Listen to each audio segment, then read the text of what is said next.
Always a bit of a game of patience with lions this time of the day, especially when they've got full bellies like these two ladies. Remember months ago, I can't even remember when it was, probably 4 or 5 months ago, I was with Rexon. He was presenting, I was on camera with him, and we had the Mapocho males lying right next to the road, not far from Gowrie Waterhole on Gowrie Cutline. And we waited and we waited and we waited, and we every time thought they might move, and one would maybe roll over, one would maybe walk a few steps. Eventually they just slept even late into the night. To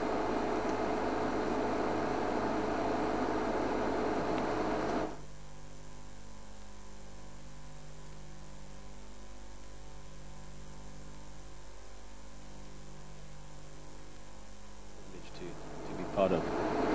So we're going to take it nice and easy. Might not talk that much. I'll mention a few things every now and again.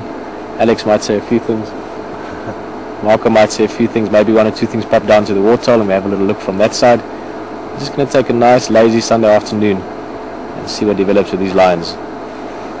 So far it doesn't look like too many game drive vehicles on the way, so hopefully we can spend some time with them.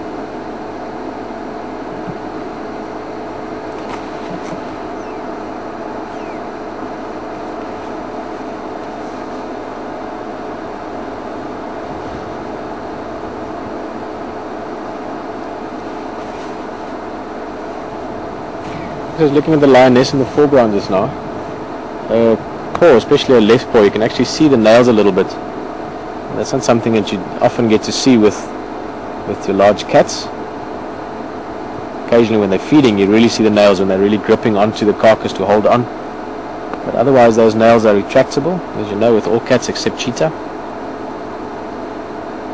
That means that when they're walking, standing, whenever they're on their feet really, the nails never actually make contact with the sand or the earth or wherever they're walking.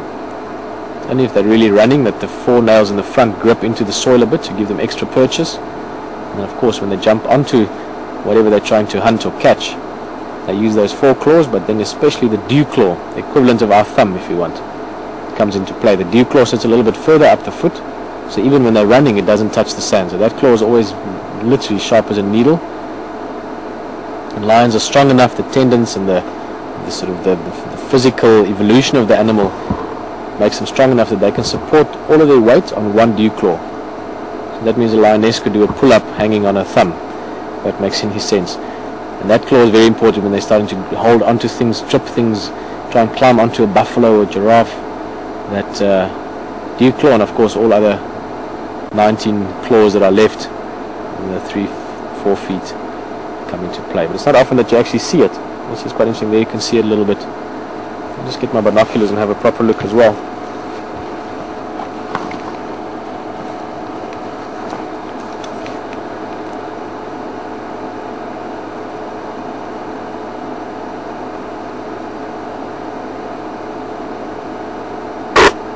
That's stunning. If you actually look carefully, just want to make sure, it's a little bit of a funny angle. Just to explain now, I'm just looking through it very carefully with binoculars. You can't actually physically see the nail. These lionesses are healthy. They're in very good condition. You can see a little bit the indentation of the nail through the hair, but the black that you're seeing there is actually little tufts. Now you see that with lions, but it's just very pronounced with her. I think partly because she's in very good condition, she's very healthy. Essentially what that does is it almost gives the appearance of nails. Maybe it's something to do with, compared to humans sometimes painting their fingernails to show it off better. Maybe those black tufts are just there to make the nails look more prominent even when you don't see them. So it's sort of a reminder of the weaponry that's hidden in there. But just the way she's lying with the foot slightly splayed out like that, she's pronouncing it a bit more just because the hair is actually pushed out by the nails. If you were looking from the other side, sort of at the foot from underneath, you'd be able to see the nails now. Look at that. Happy, lazy, sleepy lions.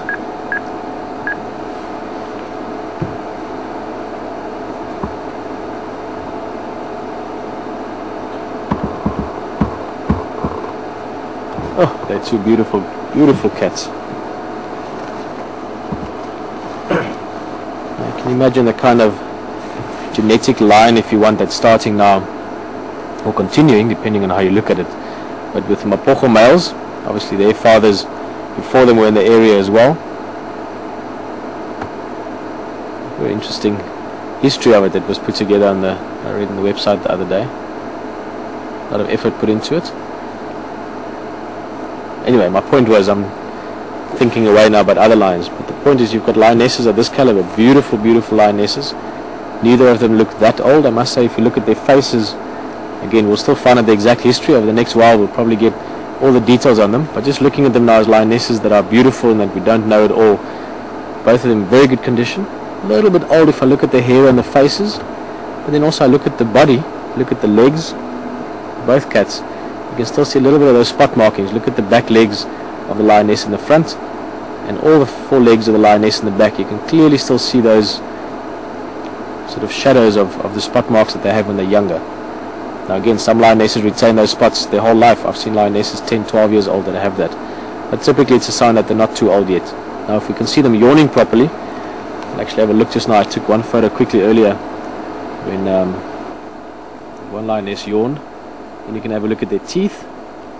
And that'll give you an indication of what kind of shape they are. Jan from WildEarth, got one elephant at Caravan. Thanks, Jan. Copy.